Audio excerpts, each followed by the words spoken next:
Nobody was prepared for this, because deep beneath Hawkins, something has awakened that even the Upside Down can't control anymore. Something older, something hungrier, something that should never have opened its eyes. And the scariest part? We were wrong about everything. Vecna wasn't the final villain. Will's visions weren't warnings. They were leaks. And those 40 unseen trailer shots, the ones Netflix quietly hid across the preseason teasers, they're not leftover footage. They are prophecies. A cracking red shockwave bursting out of the ruins of Hawkins' lab. Steve Harrington giving that look people only give when they've accepted they're not making it out alive. 11 whispering something to Mike that shuts him up instantly. And that single terrifying frame. Vecna's hand resting on Will Byers' head, as if rewriting the map of his mind. This isn't about what happens in Volume 2. It's about what we weren't supposed to notice. Because if these shots are real, then everything we thought we understood about Stranger Things is about to be torn apart, starting with Will Byers himself. And one question now hangs over the entire season. What if saving Hawkins means losing Will?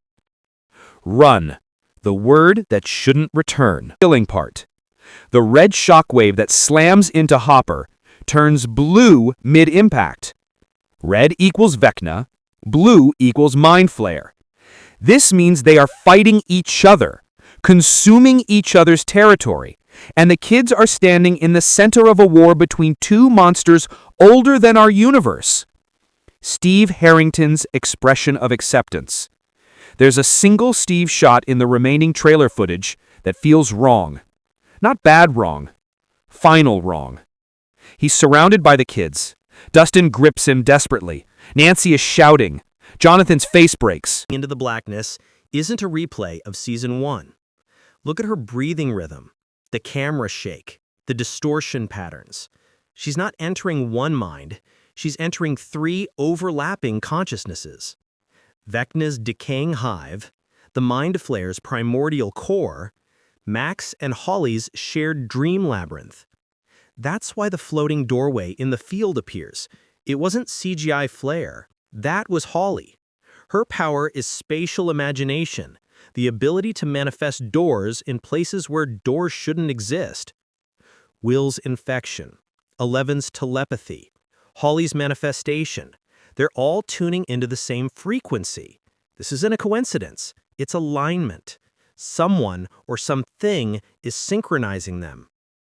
Lucas versus the demo dogs. Lucas running with the boombox, demo dogs behind him, hospital alarms blaring. But here's the missed detail. Vicky is with them. She wasn't supposed to survive episode 3, but now she's crucial. The Mind Flayer feeds on fear. Fresh fear amplifies its reach. Lucas, Max, and Vicky create a fear triangle strong enough to lure the beasts straight toward them. That means this scene isn't a chase, it's a harvesting. The Mind Flayer is trying to wipe out Max's emotional circle, the people holding her memories together. Break the circle, break Max. Break Max, break 11. Break 11, break the world. Nancy's last stand under the red sky. One of the unseen trailer shots shows Nancy firing a rifle under a sky bleeding red. Lightning cracks the horizon. But the lightning is upward, not down. That means the barrier between dimensions isn't opening, it's inverting. The Upside Down isn't coming here. Our world is sinking into it. And Nancy knows this is her last battlefield. Her stance says she's not planning to escape. Her role now? Delay the collapse long enough for 11 and Will to finish the real fight. She's not the final girl, she's the final barrier.